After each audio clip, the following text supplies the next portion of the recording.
Este es su programa Entre Líneas y seguimos transmitiendo desde la cabina del periódico Ruta aquí en la ciudad de Tulancingo, Hidalgo, en colaboración con la radiodifusora NQ también de Tulancingo, y este programa se transmite a través de Facebook Live, YouTube y página web del mismo periódico, periodicoruta.com. Me da mucho gusto saludarlos y ya tenemos en la videollamada al licenciado Gerardo Rodríguez Menéndez, el analista política. Hola Gerardo, muy buenas noches. Hola Juan Carlos, buenas noches a todos. Gracias, vamos a esperar a que entre Enrique López Rivera, que también vamos a analizar los temas de interés y sobre todo de actualidad. ¿Cómo viste, Gerardo, la salida de los 10 gobernadores de CONAGO? No fue sorpresivo, porque ya había manifestación en ese sentido. Pues sí, nada más que finalmente se debilitan todos los gobernadores porque de tener posiciones comunes a tener posiciones divididas, el proyecto de fortalecer a los estados pues, salen debilitados ellos mismos.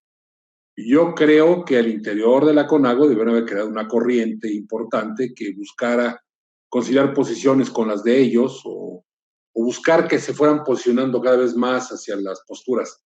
No romper, dividir y destruir, porque volver a encauzar una organización de este tipo va a ser complicado. Y como quiera que se vea, pues era un contrapeso que había con el Ejecutivo Federal, y hoy pues ojalá que estos gobernadores sean un contrapeso moderado a las acciones federales, sobre todo en la búsqueda de mayores recursos fiscales, ¿no? Llama mucho la atención que son estados pujantes con un importante Producto Interno Bruto y sobre todo aportación de recursos federales, y entre ellos son los estados del norte, por ejemplo, Tamaulipas, Nuevo León, Coahuila, Durango, Jalisco en la parte del centro, Aguascalientes, Chihuahua. Es un bloque, si sumáramos su Producto Interno Bruto o lo que es la producción como entidades, yo creo que es una buena cantidad de recursos los que manejan estos estados, Gerardo. Sí, pero mira, el asunto está en que se les olvida que todo el país ha financiado el desarrollo en sus estados. El reparto administrativo que ha habido de los recursos, hubo una época en que se privilegiaban los estados menos favorecidos, y los estados más favorecidos con industria, de alguna forma financiaban el desarrollo de otros estados. Había un equilibrio en ese sentido. Hubo una época que toda la inversión y la infraestructura se fue a esos estados, a Nuevo León, a Tamaulipas, que por su vocación cercana a la frontera con los Estados Unidos, pues tiene una vocación de un desarrollo diferente. Pero bueno, lo importante era que a través de la planeación, buscaba un equilibrio de desarrollo. Hoy en día, tal parece que los estados se va a hacer una brecha en el país de desarrollados y los demás subdesarrollados, porque va a ser muy complicado que existan los recursos necesarios para desarrollar estados como Oaxaca, Hidalgo, Tlaxcala, Guerrero. Son estados con altos dispersión de población y pobreza. Hace algunos años, ya está con nosotros Enrique López Rivera. Hola Enrique, buenas noches.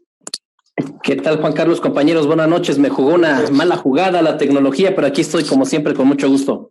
Estábamos hablando justamente de los gobernadores, el bloque de 10 estados que se salieron, y yo hacía énfasis que son estados del norte, son estados muy pujantes, tienen un producto externo muy fuerte en el contexto nacional. Hace algunos años, el siglo pasado, hubo un intento de separación del estado de Yucatán a lo que es la República Mexicana. Y bueno, finalmente se apaciguó esta situación. ¿No será este otro intento, sobre todo por lo que representan estos estados, Enrique? No creo. La verdad es que yo sí le veo, y le voy a poner el matiz de una especie de berrinche político. Yo sí me voy por la perspectiva de que estos gobernadores en general son gobernadores que en este momento pertenecen a un partido de oposición, en su mayoría son panistas, Y lo que sí estoy viendo es que en una jugada y en una estrategia política deciden ahorita guardar distancia del gobierno federal y efectivamente poner un poco en jaque esta idea del pacto federal. No creo que sus alcances lleguen a tanto de un intento separatista, me parece, bueno, desbordado de pasión todo esto. En realidad, más bien creo que es la narrativa de que hace unos meses no estuvieron muy conformes con la política del gobierno federal relativa al cuidado de la salud y al enfrentamiento de la pandemia desde el ámbito federal, reitero, y que de ahí a la fecha pues han visto mermadas varias de sus perspectivas, han visto también pues esto que creo que refería nuestro compañero Gerardo Rodríguez, a quien también saludo con mucho gusto, Hola, de que son estados, muy bien Gerardo, muchas gracias, son estados que tienen pues altos niveles económicos y que muchas veces pues son mermadas sus ingresos dentro del pacto federal, dan mucho dinero a la federación y le regresan poco en impuestos.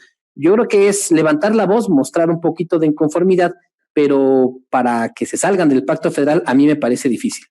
Vamos a una pausa y regresamos con ustedes, por favor.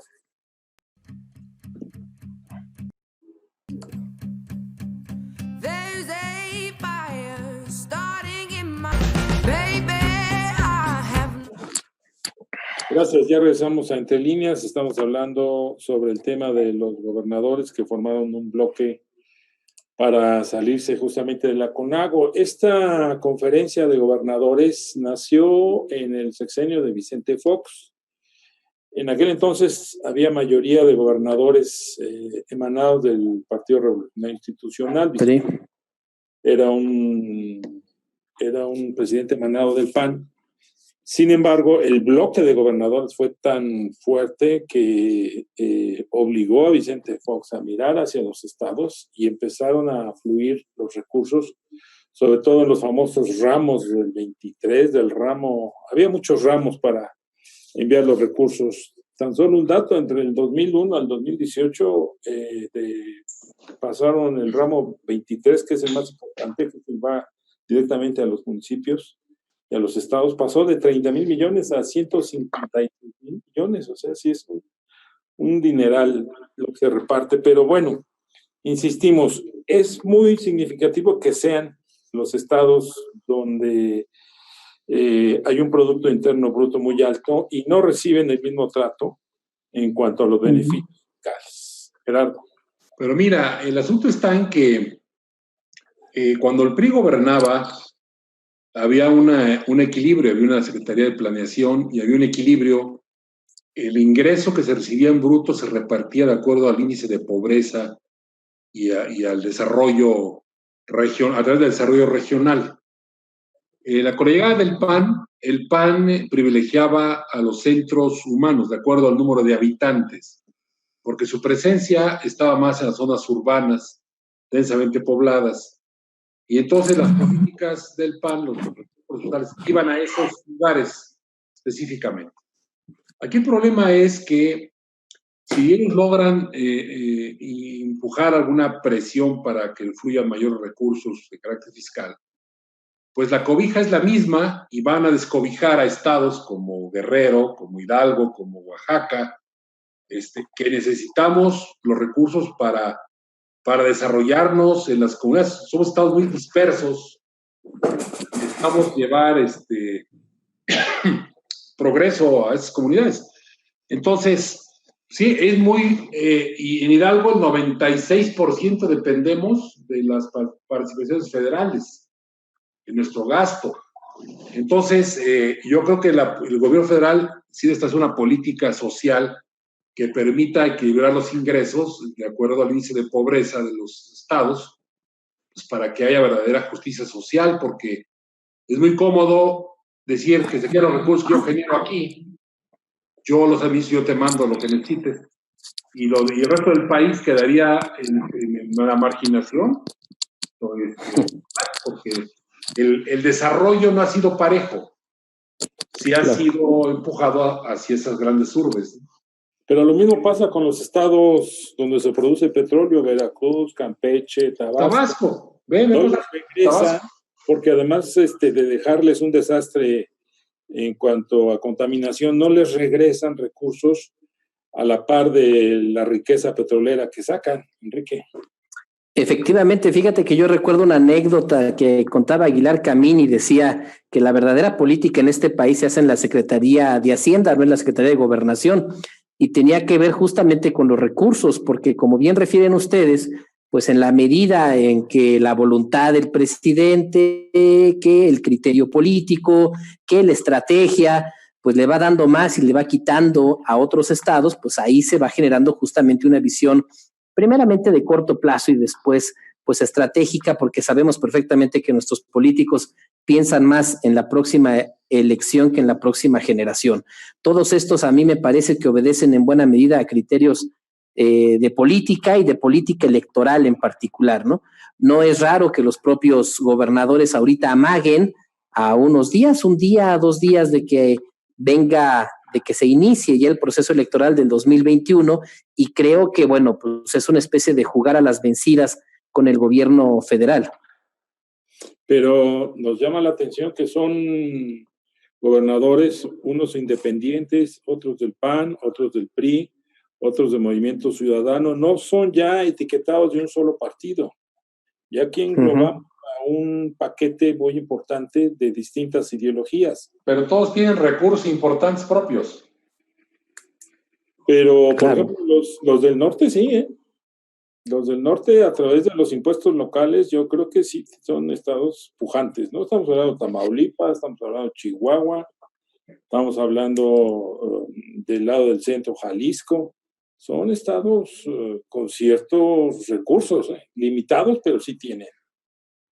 Pues fíjate que hay conflictos a nivel internacional que ponen ahorita, digamos, que se parecen mucho a lo que estamos tratando de describir. Por ejemplo, me está pasando por la cabeza el caso de España, del País Vasco, que tradicionalmente ha querido separarse de España justamente porque es la población que tiene el mayor Producto Interno Bruto, que es la más pujante en términos económicos y que tiene que cargar, por decirlo de alguna manera, con toda la demás población de España, y esto en el Pacto Federal pues salen un tanto lastimados. Efectivamente, yo creo que estamos viendo esto. Yo diría que primeramente como unos pasos iniciales, no creo que en el fondo traigan la idea realmente de separarse, de faltar al pacto federal. No, pero sí de que haya otra fórmula de reparto. Sí, por supuesto, y que debe de ser justa, ¿no? Sin embargo, bueno, bajo nuestro esquema de desigualdad social en el país, pues estados como Oaxaca, como Chiapas, quedarían en el verdadero desamparo si es que estos estados del norte, como bien ustedes han referido, que son los que más producción industrial tienen, tecnología, que generan un montón de exportaciones, pues si ellos salen del pacto federal, los otros estados también se verían rehenes de esta situación. Mira, en España, por ejemplo, en la época de Franco, desarrollaron Cataluña. Toda la producción industrial fue en Cataluña, en Barcelona. Toda la región de Barcelona y todo, bueno, en la región. De repente los catalanes se quieren independizar de España, y bueno, ahí fue por circunstancias logísticas el desarrollo, pero el reparto era que parte de la riqueza de Cataluña se tenía que repartir en otras regiones de España. El turismo les ha venido a aliviar a ellos grandemente el desequilibrio presupuestal. Pero lo que decías del País Vasco, en Cataluña es la misma historia. Ya que están en la riqueza, ya que absorbieron toda la inversión, a costa de los otros estados, todo el desarrollo, infraestructura carretera, ferroviaria, de parques industriales, bueno, hasta apoyos fiscales, ¿no? Acuérdense que en la frontera con Peña Nieto tuvo un tratamiento del IVA del 6%. Un tratamiento especial, la gasolina más barata en la frontera. Bueno, todo eso a costa del desarrollo de todo el país. Entonces, también al gobierno hay que sensibilizarlo diciendo, bueno, es correcto que pidas un tratamiento mejor, pero pues, ve la situación que está viviendo el país, ¿no? Otra vez vamos al corte y regresamos con ustedes, por favor.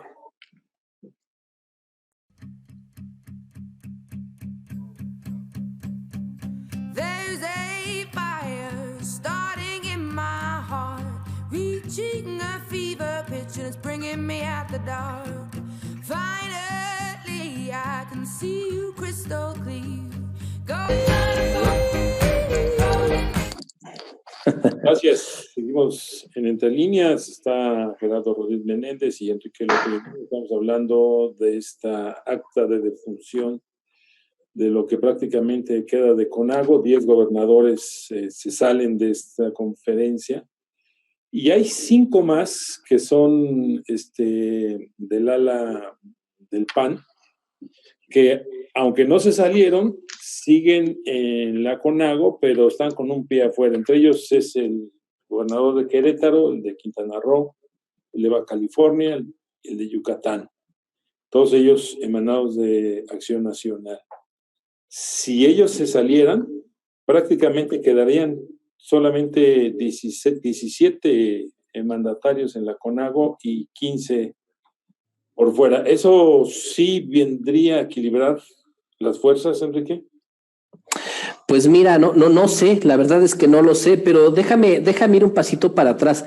Yo no recuerdo, y ojalá que ustedes me refresquen la memoria, de alguna situación en particular que haya resuelto la CONAGO. Yo creo que más bien pues son de este tipo de reuniones simbólicas en donde se sirve de la posibilidad de saludar, de estrechar la mano con los pares, de tener una reunión entre asuntos que comparte buena parte de los estados o de las entidades del país, pero más allá un carácter resolutivo, que yo recuerde que tenga pues, una repercusión en la vida cotidiana de las personas, la verdad es que no lo recuerdo más este ejercicio simbólico que representa tener ahí a los 32 gobernadores reunidos con el presidente de la República, mandar un mensaje de unidad. Este tipo de simbolismos creo que son los que se desprenden de este tipo de asociaciones, pero más allá de eso, creo que solamente es un mero simbolismo y que, reitero, el pacto federal, la política fiscal y buena parte del entramado político en el ámbito nacional está salvaguardado si es que existe o se quedan algunos gobernadores en la CONAGO o si se deciden ir y de tal suerte desintegrar este organismo. No, yo creo que sí hubo ejemplos y muchos, sobre todo frente al primer gobierno de oposición que encabezó Fox, donde lo presionaron y él abrió la chequera, y fue cuando México recibió un importante número de recursos por el petróleo, que estaba más de, si mal no recuerdo, $60 o $70 el barril. Sí, pero el bono petrolero.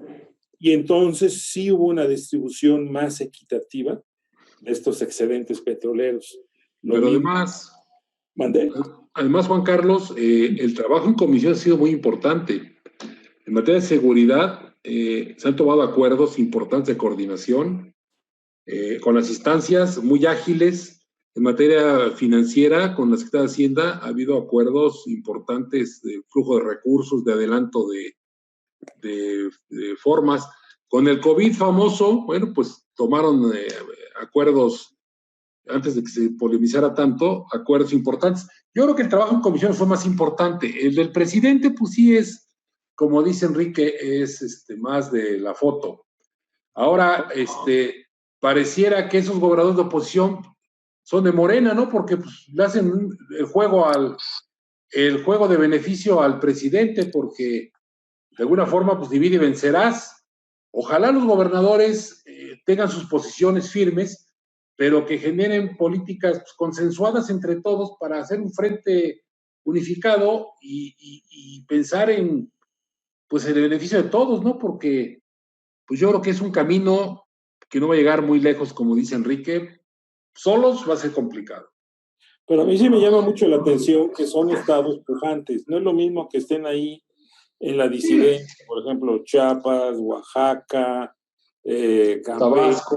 Tabasco, inclusive el mismo Hidalgo, a que estén estados como Guanajuato, como Tamaulipas, como Nuevo León, como Chihuahua. O sea, hay diferencias muy marcadas. El contrapeso que queda es Ciudad de México y Estado de México, realmente. Así es. Es lo que queda, 20 millones de personas en 2 entidades. De lo demás es morralla, ¿no? Pues sí.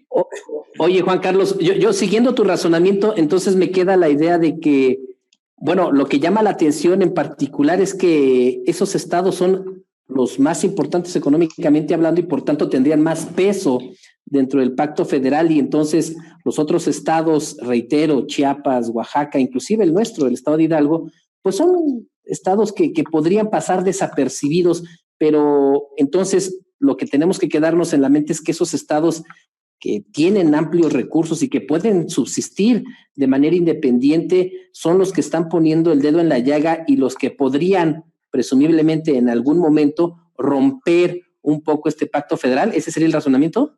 Sí, sí, es justamente, ¿no? Justamente porque estos estados podrían vivir de los impuestos de sus empresas, sin Sí. necesidad de mandar.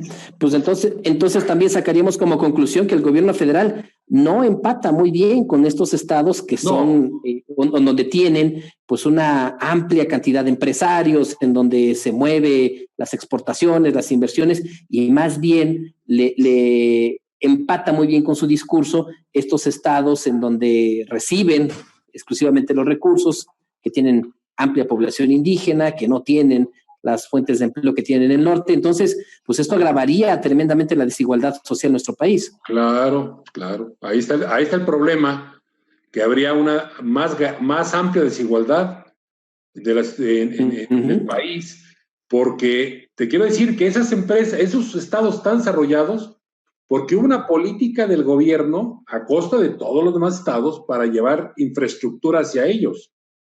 Beneficios fiscales, infraestructura, carreteras, Claro, porque entonces, es el centro de consumo de Estados Unidos y sigue siendo Estados Unidos. Sí, y ahí está, en esa franja, los 3,000 kilómetros, están todas las maquiladoras, las más importantes, con las que México hace negocios con Estados Unidos.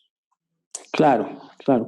Y que operaron desde 1970, si no me falla la memoria, justamente con esta perspectiva que ustedes están desglosando, para que ya no hubiera tantos mexicanos que trataran de cruzar de manera ilegal a Estados Unidos, pusieron un montón de empresas allá que pudieran cooptar toda la mano de obra de los mexicanos y efectivamente eso generó un desarrollo económico importante en la frontera, se desarrollaron aún más esos estados y bueno, pues lo que tenemos ahora es justamente un país partido a la mitad, ¿no?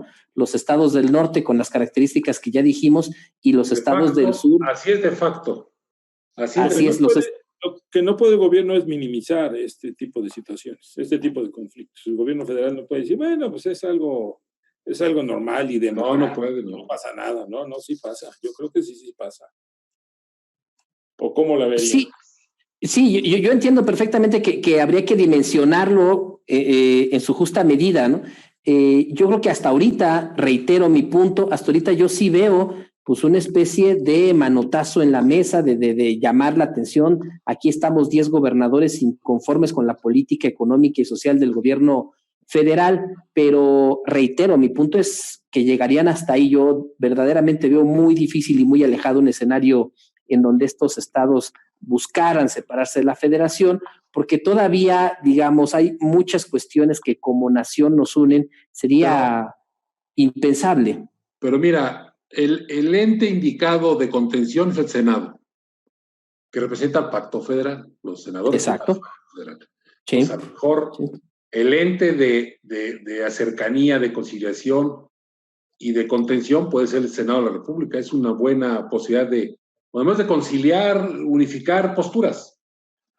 Sí, sobre todo que no haya rompimientos abruptos. Bueno, vamos a otra pausa y ya de regreso vamos a hablar de cuestiones del Estado. Fundamentalmente acabamos de tener el relevo de los 84 presidentes constitucionales por 84 consejos municipales. Vamos a tocar este tema después de una pausa, por favor.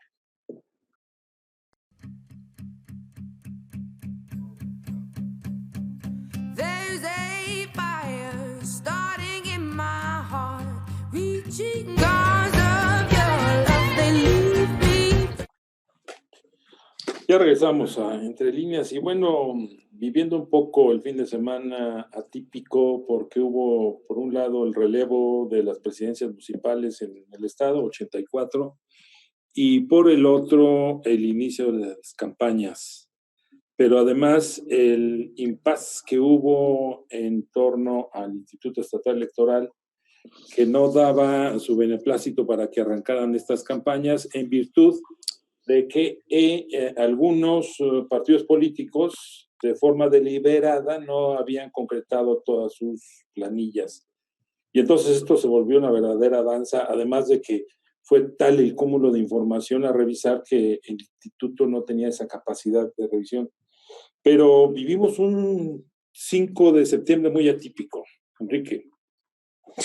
Hijo, sí, yo le sumaría también un papel catastrófico, le pondría este calificativo al Congreso local que tuvo varios meses para designar. Un tache para los diputados, ¿no? No hicieron totalmente de acuerdo, porque tuvieron, diputados sin distingo. Yo coincido contigo.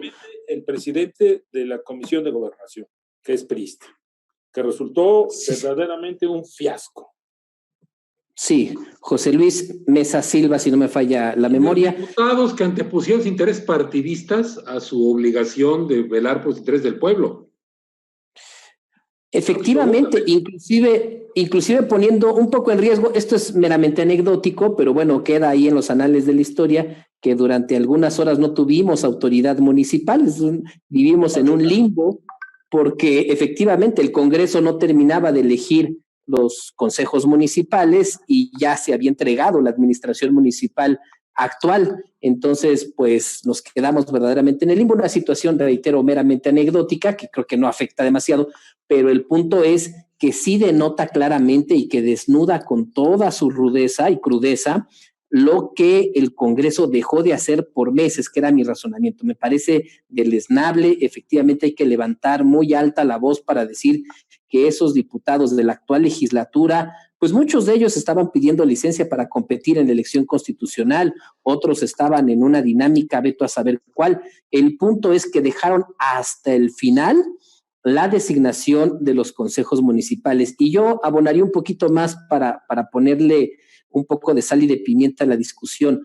Cuando conocemos la designación de esos consejos municipales, vaya sorpresa, parientes, esposos, primos, bueno, que es lo mismo, gente del mismo grupo político, ex aspirantes a una candidatura, en fin. Los candidatos que están designados, gente representativa de ellos.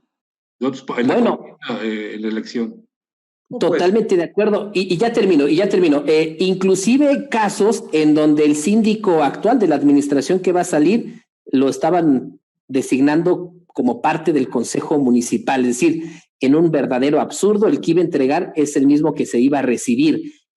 Casos como estos verdaderamente son de pena ajena y vale la pena señalar, reitero, y decirlo muy fuerte, que el papel que desempeñó esta legislatura nos deja muy mal sabor de boca. Sobre todo porque nadie supo hasta este momento cuál fue la fórmula que decidieron los diputados para poder designar a los integrantes de estos consejos. Hasta el momento nadie sabe cómo los integraron. Se repartieron el pastel, Juan Carlos. Pero ¿bajo qué argumentos? ¿Cómo tuvieron los nombres? ¿Quién se los llevó? Y luego, ¿cómo decidieron? Y fue algo totalmente, yo creo, fuera de toda norma, ¿no? Mira, yo de verdad he dejado mucho que desear por el desaseo.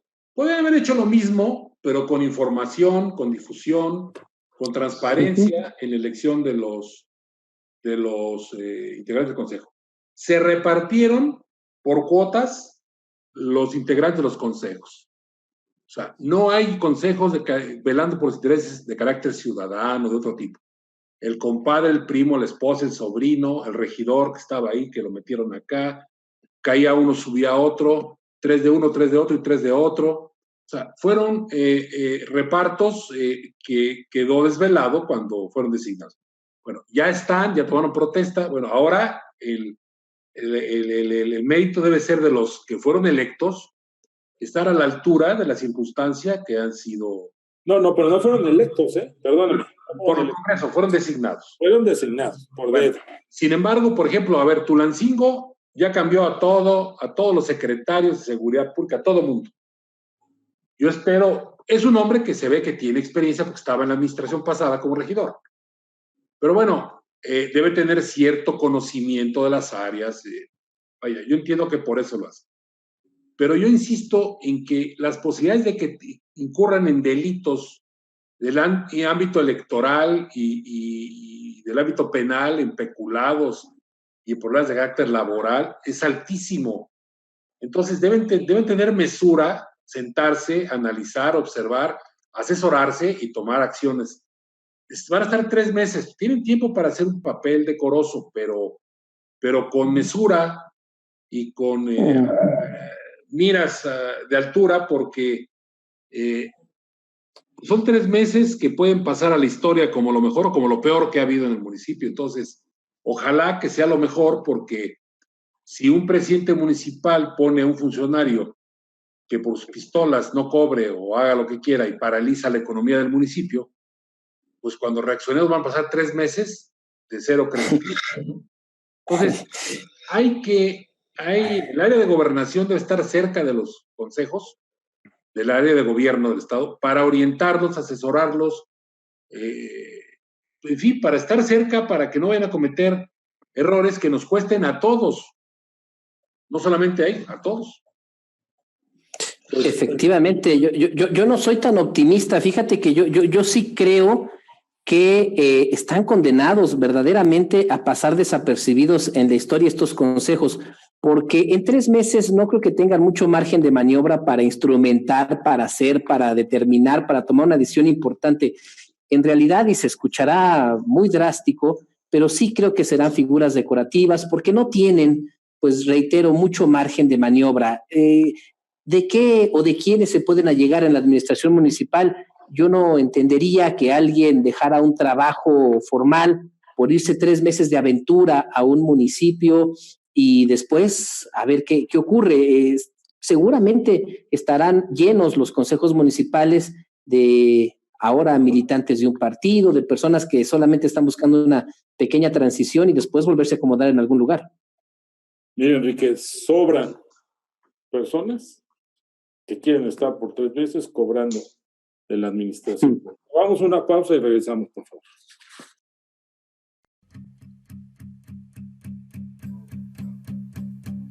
There's a fire starting to burn. Think of me in the depths of your despair. Make a home down there as mine sure won't be shared. La familia atrás, el abuelo. Seguimos en Entre Líneas, están Gerardo Rodríguez y Enrique López, estamos hablando de la situación de los consejos. Prácticamente están en el último cuatrimestre, con recursos muy agotados, en obras en proceso, y entonces prácticamente su capacidad de movimiento va a ser mínima, porque muchos de los recursos que les van a dar o asignar para los próximos meses ya vienen etiquetados. Entonces, como tú decías, Gerardo, no tienen maniobra para hacerse de un lado o de otro, ¿no? Entonces... Pero fíjate, Juan Carlos, hay cosas que pueden hacer y deben hacer, que es cuidar la seguridad pública del municipio, o sea, no tomar decisiones aceleradas o arbitrarias que generen espacios de impunidad en materia de seguridad, de combate. En algunos municipios, acuérdense que está el mando coordinado, y eso ayuda. Pero de la seguridad pública, del robo en las colonias. Pero en esos casos, quien tiene la responsabilidad es el Estado, por ser mando coordinado. Entonces, yo no creo que pudiera descuidarse tanto esto, ¿eh? Yo vería otro tipo de errores, ¿no? Uno de ellos, fundamental, es, están corriendo a mucha gente. Sí. Pensando que se van a quedar a lo mejor 4 años. Lo que no están visualizando es que muchas de las personas que son de confianza, que están corriendo, van a demandar ante las autoridades laborales. Y esto va a generar o un desfalco o va a generar un hoyo económico para las autoridades electas que entrarán a partir del 15 de diciembre. Tendrán que pagar todos los laudos laborales por decisiones erróneas. Claro, pero mira, yo también no entendería un consejo municipal al revés, es decir, que llegue y que no mueva a nadie de la administración municipal. No, en orden, o sea, en tiempo, con mesura y con visión. No, pero el tiempo es el recurso que menos tienen. Yo sí entendería un poco esta parte de llegar y de cambiar a todos. Pero ¿para qué los cambias? En detrimento de la administración. Sí, totalmente de acuerdo, pero vaya, bajo la lógica de este consejo o de los concejales está la idea de llegar y por supuesto, no identificarse con la administración que acaba de concluir. Inclusive, y a mí me gustaría también, para hacer polémica, yo creo que muchos de estos concejales están ya muy bien capacitados para decir hay que hacer una revisión escrupulosa de lo que te entregan, porque este municipio lo tenemos como prioritario para que salga mal en el proceso de entrega-recepción. En ese sentido, creo que veremos en las próximas semanas varios municipios que se van a atorar en estos procesos y varios expresidentes ya que estarán sujetos a una revisión de su administración pública. Oye, y otra cosa que debe haber una sanción y una exhibición pública.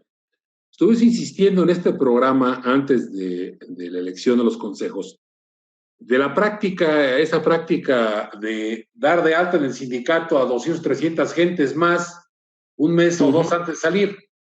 Yo creo que si eso hicieron, hay que denunciarlos y exhibirlos a los presidentes salientes, porque le dejan, si en Tunecino había 1,600, estaba en 1,900. O sea, no alcanza la nómina, cada 3 años dejan 300 gentes adicionales en las nóminas y no alcanza el presupuesto para nada.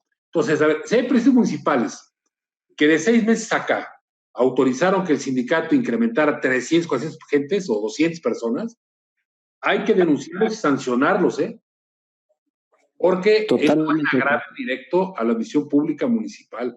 Y esas son prácticas que se vienen arrastrando de 20 años acá, por lo menos, y que Tulancingo hoy, por ejemplo, padece una nómina casi de 1,600, 1,800 gentes en la nómina municipal, más los que les haya dejado esta administración. Entonces, lo que dice Juan Carlos de las demandas laborales que va a haber por carretadas, con todo lo que implica el desgaste económico y físico, la otra parte que yo creo que hay que cuidarla y hay que señalar si hicieron esas prácticas nefastas. Y otro asunto es que se coloca a personas que no tienen antecedentes en el manejo de una responsabilidad para la cual fueron designadas. Lo mismo pasa, por ejemplo, en el predial, que en el agua, que en distintas áreas de la administración pública. Se coloca al amigo, al pariente, o al que me cae bien, etcétera, sin conocer sus antecedentes laborales o sin conocer su capacidad. Y entonces todo eso va a frenar el mismo desarrollo del municipio. Enrique. Efectivamente, ese es uno de los grandes pendientes que tenemos como país, la especialización de las burocracias, ¿no? Lo que llegan, y como bien han referido compañeros, pues son administraciones nuevas y hay un barrido total de los anteriores burócratas, trabajadores de la administración pública, y una renovación, en algunos casos, pocos, pero seguramente los habrá, pues llegarán con nuevos bríos, con nuevas capacidades estas personas, pero en muchos otros también, pues son personas que solamente estarán ahí enquistadas para cobrar una quincena, para llevar una vida medianamente digna mientras se cobra, mientras se hace poco, y bueno, pues esto se traduce en una administración municipal muy pesada. Comparto totalmente la opinión de Gerardo.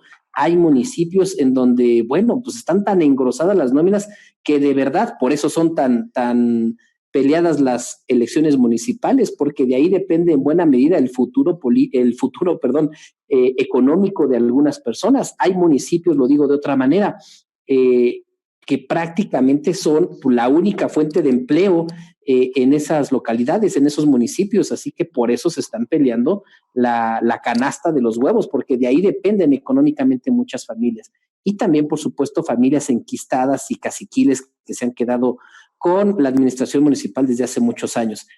Hay que ver con detalle qué está pasando en los municipios. Yo sí creo que bajo este esquema que estamos comentando, una mala designación, porque creo que ha quedado bastante claro que no se benefició a los especialistas o a las personas que tuvieran cierto nivel de expertise en la administración pública municipal, sino se favorecieron a los amigos, a los cuates y a las cuotas. Si nosotros vamos viendo el contexto político actual del estado de Hidalgo, yo sí creo que estamos llenando la olla express que en algún momento pudiera explotar para generar una crisis política de alta envergadura. Bueno, afortunadamente tenemos las elecciones en puerta el día 18 de octubre.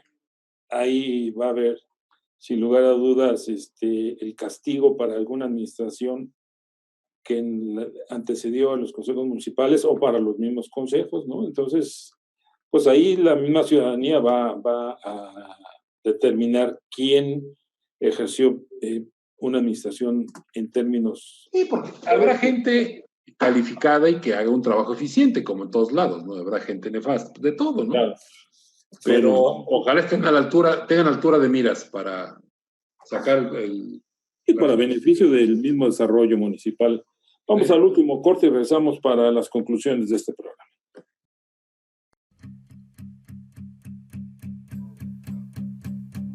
There's a fire starting in my heart, reaching.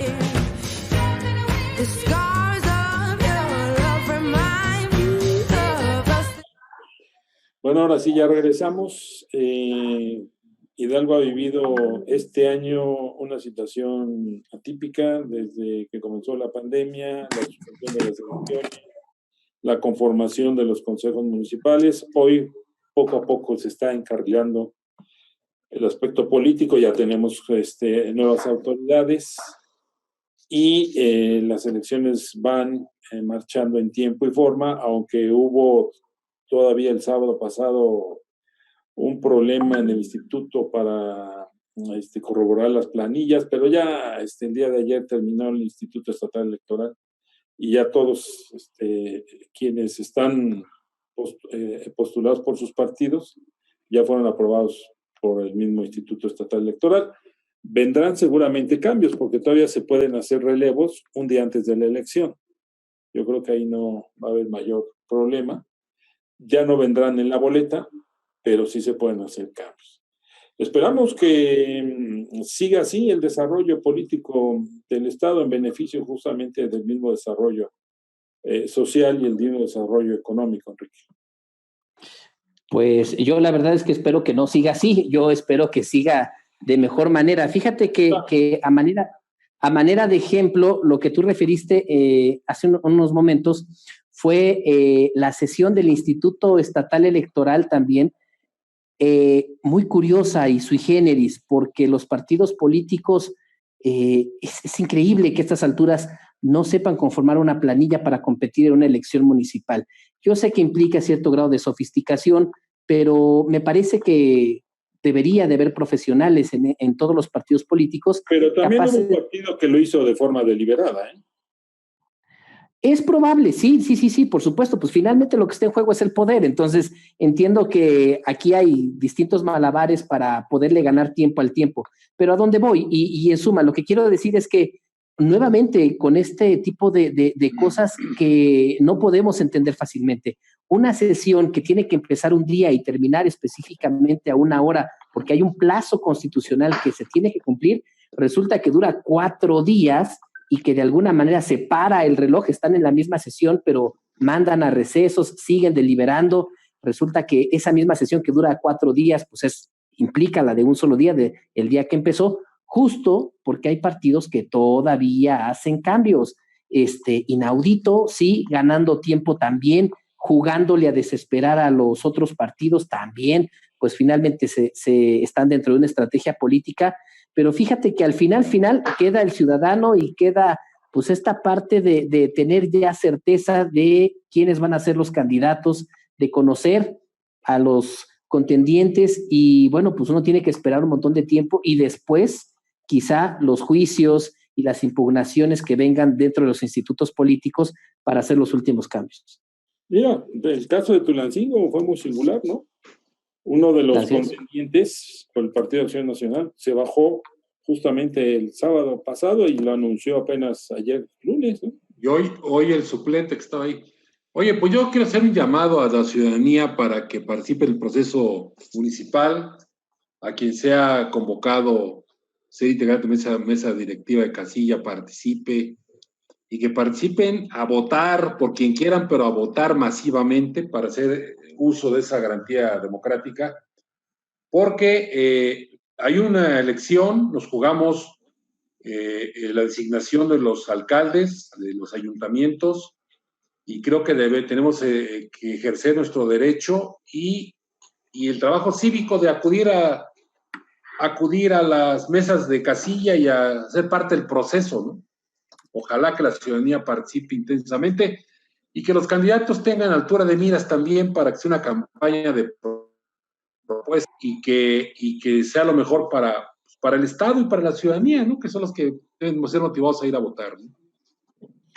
Sobre todo que sea una campaña sin confrontación, ¿no? Porque eso es lo más importante. Las condiciones. ¿Cómo ves, Enrique? Bueno, difícilmente, digamos, las campañas actualmente siempre o tradicionalmente han circulado por la difamación, la calumnia, el ataque, más las campañas municipales. Pero sí, no me quisiera ir con este sabor de boca, más bien reforzando lo que dice Gerardo. Este país tiene más de un siglo tratando de organizar elecciones, de hacerlo de manera democrática, limpia, sin fraudes. Efectivamente, en plena consecuencia de los que han perdido hasta la vida, porque el ejercicio de elección sea un ejercicio claro y limpio, debemos de salir a votar. Aunque las condiciones se compliquen, estamos en medio de una pandemia, no será lo mismo el ejercicio y el mecanismo del voto como lo veníamos realizando, hay que tomar todas las precauciones, pero coincido plenamente, sería abominable quedarse en casa y dejar ahí a los funcionarios de casilla, dejar ahí a todos los partidos, dejar ahí todo el entramado político, porque finalmente de lo que se trata es de elegir a nuestras autoridades municipales, estas que van a estar 4 años. Es muy importante elegir estos gobiernos, ya vimos cómo nos va cuando no elegimos, cuando nos designan las autoridades municipales, y es fundamental ejercer ese derecho con todas las precauciones del mundo, pero efectivamente me sumo al llamado, hay que ejercer el voto, el sufragio el próximo 18 de octubre, hacerlo masivamente como se nos ha comentado y, por supuesto, votar por la opción que consideremos la más pertinente. Van a ser autoridades mochas porque por lo pronto 3 meses ya se los quitaron. Sí. Oye, pero 4 años es una eternidad para los presidentes. No, van a ser 3 años. Un presidente bueno es gracioso, uno malo puta, es una viacrucis para todos. Ojalá regresen a 3 otra vez. De veras. Al parecer creo que ya es en el próximo periodo ya van a ser de 3 con posibilidades a reelección. Está mejor, que hagan buen trabajo. 6 años. Bueno, si hicieron un trabajo que les permita ser reelectos, está bien.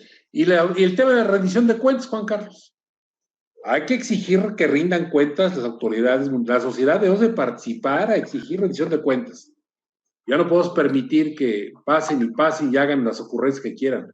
Rendir cuentas de sus funciones, los recursos, a dónde se destinaron y qué hicieron en sus gestiones. Yo sí creo que el compromiso de los candidatos debe ser ese, un compromiso fuerte por rendir cuentas a la ciudadanía y por hacer un trabajo de mucha coordinación con la sociedad, porque pues, a veces el presidente tiene una idea y la sociedad quiere otra cosa, ¿no? En sus colonias aspira a otras cosas, entonces ojalá haya sirva para que haya una buena comunicación y fluyan las ideas. Y sobre todo sí, Enrique. Perdón, Juan Carlos. Si estamos en las peticiones, a mí me gustaría incluir que también los regidores se sometieran a un ejercicio de escrutinio, que nos dijeran qué hacen, que informen efectivamente, así como estamos hablando de una administración municipal que recae justamente en el municipio, en el presidente municipal, también los regidores son parte de ese gobierno y a mí me encantaría los síndicos que informaran, que nos dijeran qué hacen, qué han hecho durante estos 4 años, sería fabuloso. Fabuloso. Muy bien, pues se nos acabó el tiempo. Agradezco mucho a Enrique López Rivera, a Gerardo Rodríguez Menéndez, de que han participado. Gracias. Gracias, Juan Carlos. Un gusto a todos. Gracias. Gracias, compañeros. Buenas noches. A mis compañeros Jorge Martínez, que estuvo allá en Pachuca, a Maritza Hernández, que estuvo en Tulancingo, en la operación de la consola. Un saludo a todos ellos. Posible la transmisión de este programa por las redes sociales y por internet y por radio. Brian Carranza y Sergio García lo hicieron posible desde la cabina del periódico Ruta. Gracias, se despide Juan Carlos Ortiz. Buenas noches, gracias a todos.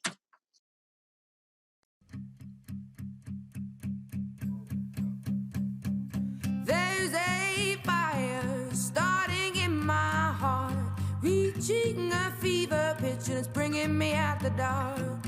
Finally, I can see you crystal clear.